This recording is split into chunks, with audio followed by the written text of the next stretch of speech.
சண்முகம் பரணி சீரியல்லேருந்து சூப்பரான ப்ரோமோ வந்திருக்கு. நம்ம அதை பற்றி தான் இந்த வீடியோக்குள்ளே நம்ம பார்க்க போகிறோம். நம்ம வீடியோக்குள்ளே போகிறது நம்ம சேனலுக்கு எல்லாம் சப்ஸ்கிரைப் பண்ணலாம், அவங்களாம் சப்ஸ்கிரைப் பண்ணிக்கிடுங்க. பக்கத்தில் உள்ள பெல் பட்டனை கிளிக் பண்ணிடுங்க. வாங்க வீடியோக்குள்ளே போகலாம். சிவபாலன்ட்டு அவங்க சவுந்தர பண்ணி சொல்லிட்டு இருக்கிறாங்க, நீ போனாக்கி தான் வீரா அவள் தாலி கழிட்டு உன் முகத்தில் வீசுறன்னு சொல்லியிருக்கிறா அப்படிங்கவும். அப்போ பாக்கிய சொல்கிறாங்க, அங்கே பாரு சிவபாலா, இதுக்கு மேலே நீ அமைதியாக இருக்கிறதுல எந்தவித அர்த்தத்தும் கிடையாது, அதனால் நான் சொல்கிறது கேள்வி நீ போய் பார்த்துட்டு வா அப்படிங்கும்போது அப்போ இப்போ சிவபாலான்னு நினைக்கிறாங்க, நம்ம அன்றைக்கி என்ன நடந்துச்சுன்னு நம்ம உண்மையை சொன்னால் மட்டும்தான் எல்லாருக்குமே உண்மை தெரிய வரும். அப்போ தான் நம்ம மேலே எந்த தப்பும் இல்லைன்னு சொல்லிக்கிட்டு நம்ம நிரூபிக்க முடியும். அதனால கௌதமை பற்றியும் வைஜெயந்தி பற்றினே எல்லா உண்மையும் நம்ம சொல்லிடலாம் அப்படின்ட்டு சிவபாலன் ஒரு முடிவு எடுத்துட்டு நேராக சண்முகத்தோட வீட்டுக்கு வராங்க. வீட்டு வாசலில் வந்ததுமே இவங்க எல்லாருமே பார்க்குறாங்க. சிவபாலனை பார்த்ததுமே வீர பயங்கரமாக சத்தம் போட ஆரம்பிச்சிருந்தாங்க. அப்போ அந்த விஷயம் தெரிஞ்சு சண்முகமாக ஓடி வராங்க. அப்போ சிவபாலன் சொல்கிறாங்க, நான் சொல்கிறத கொஞ்சம் காது கொடுத்து கேளுங்க, நான் அன்னைக்கு தப்பு பண்ணவே இல்லை அப்படின்னு சொல்லும் போது, என்னடா பேசிட்டு இருக்கிற அப்படின்னு சொல்லிட்டு சண்முகம் சிவபாலனை போட்டு அடின்னு அடிச்சிட்டு இருக்கிறாங்க. அப்போ பரணியும் வைகுண்டமும் தடுக்கிறாங்க. அப்போ சிவபாலன் சொல்லிட்டு இருக்கிறாங்க, இங்கே பாருங்க, என்னை கொஞ்சம் பேச விடுங்க, அன்னைக்கு நான் வேணும்னே நான் தாலி கட்டலை, உண்மையை சொல்ல பண்ணாக்கி அந்த கௌதம் நல்லவன் கிடையாது, அவன் ரொம்ப அயோக்கியன், அது மட்டும் இல்லாமல் வைஜெயந்தியும் நல்லவங்க கிடையாது, அவங்ககிட்ட இருந்து உன்னை காப்பாற்றுறதுக்காக தான் எனக்கு வேறு வழி தெரியாமல் அந்த நேரத்தில் உன் கழுத்தில் நான் தாலி கட்ட வேண்டியதாக போச்சு அப்படிங்கவும், என்னடா இது புதுசாக ஒரு கதையை கட்டிகிட்டு இருக்கிறியா அப்படின்னு சண்முகம் சொல்லவும், இது புதுசாக ஒன்றும் கதையை கட்டலை, இதுதான் உண்மை அப்படின்னு சொல்லும் போது அப்போ சண்முகம் சொல்கிறாங்க, இங்கே பாரு, ஒழுங்கு மரியாதையாக இங்கேருந்து போயிரு, இல்லைன்னா அவ்வளோதான், நீ என்ன சொன்னாலும் சரி தான், நாங்கள் நம்ப மாட்டோம் அப்படிங்கவும், ஏன் நான் என்ன சொன்னாலும் நீங்கள் நம்ப மாட்டேங்கிறீங்க, அந்த கௌதம் நல்லவன் கிடையாது வீரா, நான் சொல்கிறது கேளு வீரா அப்படிங்கவும். அப்போ வீரா சொல்கிறாங்க, உனக்கு எவ்வளோ தைரியம் இருந்தால் என் கழுத்தில் தாலி கட்டினது மட்டும் இல்லாமல் கௌதமை பற்றி இப்படி தப்பு தப்பாக நீ ஒரு விஷயத்தை பற்றி சொல்லிகிட்டு இருப்ப, நீ என்ன சொன்னாலும் சரி தான், நாங்கள் நம்ப மாட்டோம் அப்படிங்கவும். அப்போ வைகுண்டம் சொல்கிறாங்க, இங்கே பாரு சிவபாலா, இப்போ அவங்க ரொம்பவே கோபத்தோடு இருந்துட்டு இருக்கிறாங்க, நீ இங்கே இருந்துக்கிட்டே நீ என்ன பேசினாலும் சரி தான், அவங்க கேட்குற மனநிலைமையில இல்லை, அதனால தயவு செய்து நீங்கள் இருந்து கிளம்பி போயிரு அப்படின்னு சொல்லிட்டு சிவபாலனை அனுப்பிவிடவும். அப்போ சிவபாலன் சொல்கிறாங்க, என்னைக்காவது ஒரு நாள் நான் சொன்னது உண்மைன்னு உங்களுக்கு தெரிய வரும், அன்னைக்கே நான் சொன்னது நீங்கள் யோசனை பண்ணி பார்ப்பீங்க அப்படின்னு சொல்லிட்டு சிவபாலன் போகவும் சண்முகம் எரிச்சலோடு இருந்துட்டு இருக்கிறாங்க. அடுத்து அந்த நேரத்தில் பார்த்தோம்னா அதாவது பாரதி வராங்க. பாரதி வந்ததுமே அப்போ சண்முகத்தில் முத்துப்பாண்டி சொல்லிட்டு இருக்கிறாங்க, இப்படி பாரதி மேடம் வந்ததுமே ஒன்றை தான் பார்க்கணும்னு சொல்லிட்டு இருந்தாங்க அப்படிங்கவும். அப்போ உடனே சண்முகம் சொல்கிறாங்க, மேடம் நீங்கள் அதாவது எவ்வளோ பெரிய ஆள், நீங்கள் எங்களை பார்க்கறதுக்காக வந்திருக்கிறீங்களே அப்படிங்கவும், எனக்கு சூடாமணியை ரொம்பவே நல்லா தெரியும், அவங்க ரொம்ப நல்லவங்க அப்படின்னு பாரதி சொல்லவும், சூடாமணி எனக்கு ஒரு அம்மா மாதிரி அப்படின்னு சொல்லிட்டு இருக்கிறாங்க. இப்படி சொன்னதுமே சூடாமணியோட ஃபோட்டோ கிட்ட நின்று அவங்க ரொம்பவே ஃபீல் பண்ணிட்டு இருக்கிறாங்க. அடுத்ததை பார்த்தோம்னா கனி உடம்புல சூடாமணி இறங்கிருந்தாங்க. இறங்குனதுமே என்ன பாரதி நல்லா இருக்கிறான்னு சொல்லி கேட்கவும், இது சூடாமணி அம்மாவோட குரலாச்சு அப்படிங்கும்போது உடனே அவங்க சொல்கிறாங்க, ஆமாம் எங்கள் அம்மா கனியோட உடம்புல தான் வருவாங்க அப்படிங்கவும். இது கிட்டதுமே பாரதி சொல்கிறாங்க, அம்மா நான் ரொம்ப நல்லா இருக்கிறேம்மா, உங்களை பார்க்குறதுக்காக தான் வந்தேன், ஆனால் உங்களுக்கு இப்படி ஒரு நிலைமை ஏற்பட்டுச்சுன்னு தெரிஞ்சதுமே எனக்கு ரொம்பவே கஷ்டமாகி போச்சுது அப்படின்னு சொல்கிறாங்க. அது மட்டும் கிடையாது சண்முகம், அறிவழகன் மேலே எந்த தப்புமே கிடையாது அப்படின்னு அவங்க சொல்கிறாங்க. அறிவழகனோட கேஸெல்லாம் நான் படித்து பார்த்துட்டு தான் வந்திருக்கிறேன், அவன் மேலே எந்த தப்புமேலே எனக்கு தெரியுது, ஆனால் அது எப்படின்னு என்னால் சொல்ல முடியாது, அதுக்குள்ளே நான் ஆதாரம்லாம் நம்ம திரட்டணும் அப்படின்னு சொல்லவும், இப்படி கேட்டதுமே ரத்னா சொல்கிறாங்க, ஆமாம் மேடம், எனக்கும் அறிவழகன் மேலே நம்பிக்கை இருக்குது, அவர் அந்த தப்பு பண்ணியிருக்கவே மாட்டார் அப்படின்னு சொல்லவும்.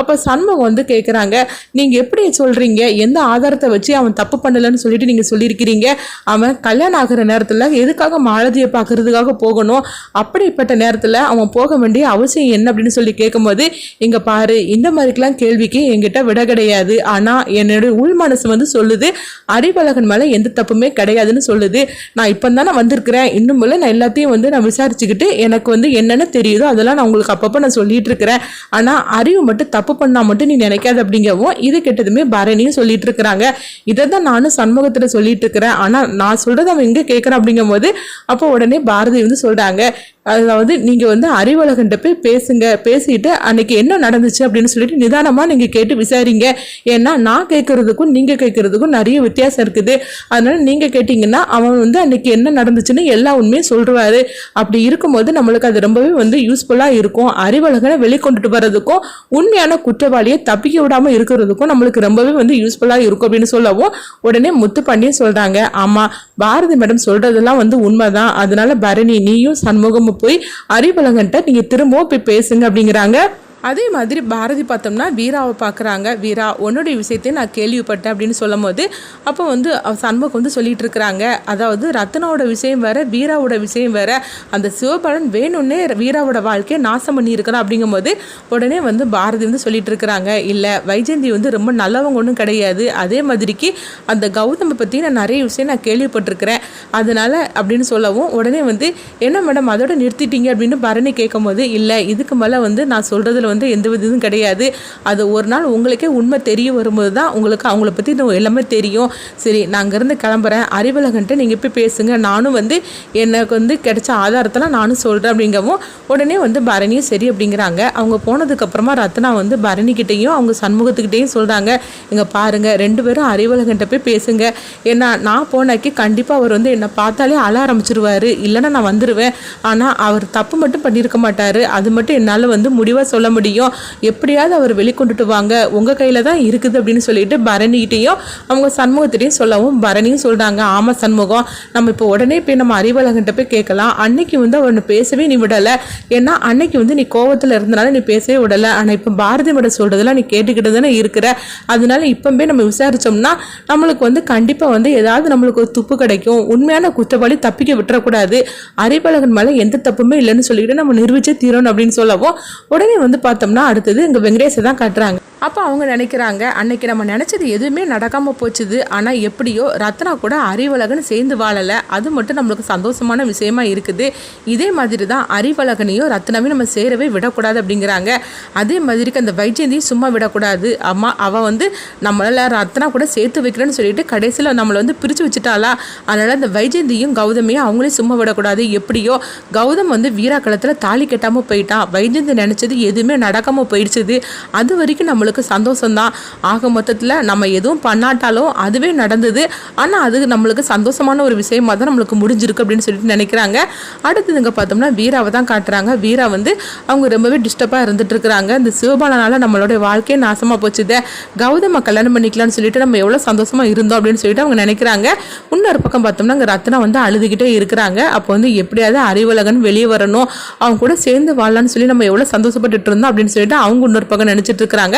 அடுத்து இங்கே பார்த்தோம்னா இசைக்கியை தான் காட்டுறாங்க. இசைக்கு வந்து அழுதுகிட்டு இருக்கிறாங்க. அப்போ பாய்க்கை வந்து கேட்குறாங்க, ஏன் இசைக்கு இப்படி அழுதுகிட்டு இருக்கிற அப்படின்னு சொல்லி கேட்கும்போது, இல்லை ரத்னா அக்காவோட வாழ்க்கையும் இந்த மாதிரி நடந்து போச்சுதா, அதே மாதிரி வீராவோட வாழ்க்கையும் இப்படி ஆகி போச்சுதா, அதை நினச்சா கவலையாக இருக்குது, எப்படியாவது வீராவையும் சிவபாலனையும் சேர்த்து வைக்கணும் அப்படின்னு சொல்லிட்டு அவங்க நினைக்கிறாங்க. இங்கே பாரு, நீ வயிற்றுல குழந்தைய வச்சுக்கிட்டு இந்த மாதிரிலாம் நீ அழுதுட்டு இருக்கக்கூடாது அப்படின்னு பாய்க்க சொல்லவும் அப்போ சிவபாலன் அங்கே வராங்க. அப்போ வந்து அவங்க மேலெல்லாம் வந்து சட்டையெல்லாம் கிழிஞ்சிருக்குது. இதை பார்த்ததுமே உடனே சவுந்தர் பண்ணி என்னடா ஆச்சு அப்படின்னு சொல்லி கேட்கும்போது அப்போ சண்முகம் தன்னை அடித்ததை வந்து சொல்லிட்டு இருக்கிறாங்க. இதுக்கு தான் நான் அங்கே போக வேண்டான்னு சொன்னேன், ஆனால் உங்கள் அம்மாவால் தான் நீ இப்போ போன பார்த்தியா, அவங்க இப்படி தான் பண்ணுவாங்கன்னு எனக்கு ஏற்கனவே தெரியும். ஏற்கனவே இவங்க வீட்டில் ஒரு பொண்ணை எடுத்து பத்துது போறாதா, இல்லை வர அவ கழுத்துல நீ எதுக்காக நீ தாலியை கட்டணும் அப்படின்னு சொல்லிட்டு சவுந்தர் பண்ணி இன்னும் திட்ட ஆரம்பிச்சிருந்தாங்க. அடுத்தங்க பார்த்தோம்னா அதாவது சண்முகத்தோட ஒவ்வொரு தங்கச்சிகளும் ஒவ்வொரு சூழ்நிலையில அவங்க பாதிக்கப்பட்டு இருக்கனால சண்முகம் ரொம்பவே வருத்தத்தோடு இருக்கிறாங்க. அடுத்து என்ன நடக்குன்னு